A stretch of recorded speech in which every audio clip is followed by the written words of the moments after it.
अर्थ के internal structure की बात करते हैं, हमें ये देखना पड़ेगा कि वो कौन कौन सी चीज़ें हैं जो अर्थ के इंटरनल स्ट्रक्चर, आंतरिक संरचना के बारे में इंफॉर्मेशन प्रोवाइड करवाते हैं। So the sources that provide information about internal structure of the earth are very important. As you can see here, I have written sources. So the sources that provide information about internal structure are density, घनत्व, pressure, दबाव, temperature, तापमान, seismology, भूकंपीय घटनाएं, volcanic eruption, ज्वालामुखी और कुछ सारी theories हैं जो अर्थ की इंटरनल स्ट्रक्चर के बारे में इंफॉर्मेशन उपलब्ध करवाते हैं. लेकिन ये जो सारी चीजें हैं, इसमें बात की जाए density, pressure, volcanic eruption, theories, temperature, ये सब अर्थ की इंटरनल स्ट्रक्चर के बारे में इंफॉर्मेशन तो प्रोवाइड करवाते हैं, बट इंफॉर्मेशन जो होती है वो कंप्लीट इंफॉर्मेशन नहीं होती है.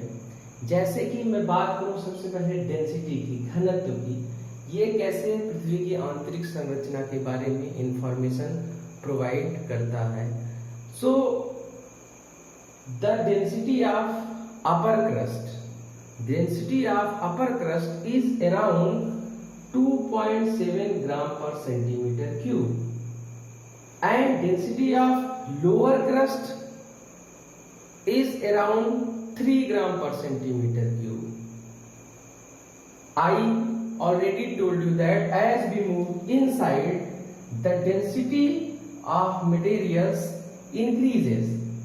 Average density of earth is around 5.5 ग्राम पर सेंटीमीटर क्यूब. तो ये जो डेंसिटी, जो घनत्व है, अंदर की तरफ जाने पर इंक्रीज हो रहा है, ये बताता है, it indicates that earth is more solid inside.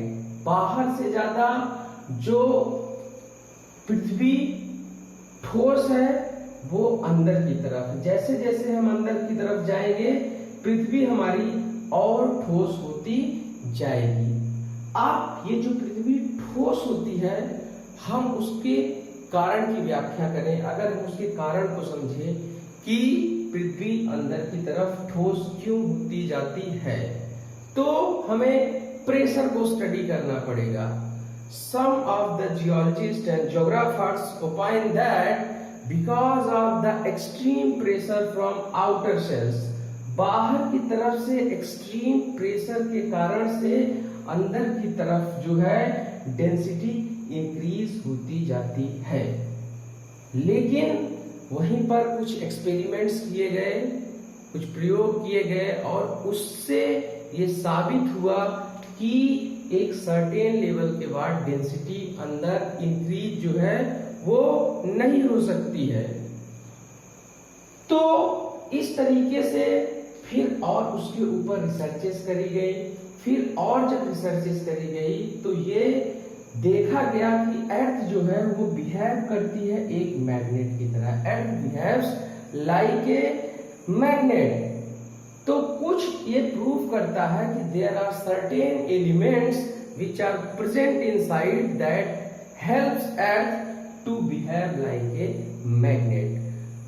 तो जब इन पे रिसर्च किया गया तो ये पाया गया कि iron and nickel are present inside, and the nature of iron and nickel is itself very solid. वो खुद ही जो है आयरन और निकेल बहुत ही ठोस होते हैं. तो खाली प्रेशर ही एक रीजन नहीं है, ऐसे सॉलिड मटेरियल्स की प्रेजेंस भी जो है वो अर्थ को अंदर से सॉलिड बनाती है. ये जो चीजें हैं ये अर्थ के बारे में इंफॉर्मेशन तो देती हैं. These provide information about the earth, but information जो है अर्थ के इंटरनल स्ट्रक्चर के बारे में पूरी नहीं है. ये कुछ चीजें एक्सप्लेन करती हैं कि अंदर ऐसा क्यों है, चीज अंदर की तरफ ज्यादा सॉलिड होती जा रही है, इस तरीके के एविडेंसेस देते हैं। उसके बाद हम बात करें टेम्परेचर की, तो टेम्परेचर अर्थ का जो है वो अंदर की तरफ इंक्रीज होता है। जनरली ये कहा जाता है कि when we move around 100 meter inside, 100 meter जब हम डेप्थ में जाते हैं तो टेम्परेचर 2 से 3 डिग्री इंक्रीज होता है। But rate of increase of temperature is not same everywhere, it changes. जैसे जो टेक्टोनिकली एक्टिव रीजन है वहां पर जो टेम्परेचर होगा वो अलग तरीके का होगा, मतलब वहां पर जब हम अंदर जाएंगे तो टेम्परेचर काफी ज्यादा होगा। बट जो टेक्टोनिकली स्टेबल रीजन होंगे, विवर्तनिकी रूप से जो स्थायी क्षेत्र होंगे, वहां पर टेम्परेचर जो होगा अंदर जाने पर कम होगा। तो इस तरीके से टेम्परेचर चेंज होता है, पर वो वहां की टेक्टोनिक एक्टिविटी के हिसाब से उसका rate of change of temperature जो होता है वो अलग होता है। और टेम्परेचर जो है ये पूरी तरीके से रिलेटेड है किससे? वोल्केनिक इरप्शन से। जहां पर टेम्परेचर ज्यादा है वहां पर जो हमारी ये मटेरियल है, क्रिस्टल मटेरियल और जो मेंटल का मटेरियल है, जो मेंटल है वो हमारी सेमी लिक्विड स्टेट में है।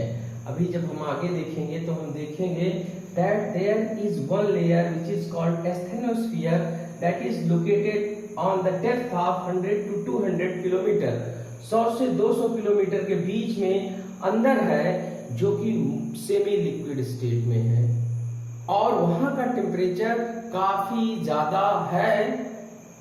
उसी ज्यादा टेम्परेचर होने के कारण अंदर एक लेयर है वो मोल्टेन स्टेट में है, जहां पर मैग्नेटिक मटेरियल अंदर फ्लोट कर रहा है। और जैसे ही वो जगह टेक्टोनिकली एक्टिव होती है वैसे ही वो मोल्टेन मटेरियल बाहर निकलने की कोशिश करता है, जहां पर भी उसको स्पेस मिलता है या वीक रॉक्स मिलती हैं। तो वॉल्केनिक इरप्शन से जो मटेरियल बाहर आता है, टेम्परेचर ज्यादा होने के कारण मेल्ट होकर के जो मटेरियल बाहर आता है, that also provides information about the internal structure of the earth, कि अंदर इस तरीके का मटेरियल प्रेजेंट है, अंदर का टेम्परेचर ज्यादा है, अंदर एक लेयर है जो मोल्टेन स्टेट में है, अर्ध तरल अवस्था में है, और वो मटेरियल बाहर आकर के नई क्रस्ट का फॉर्मेशन करता है।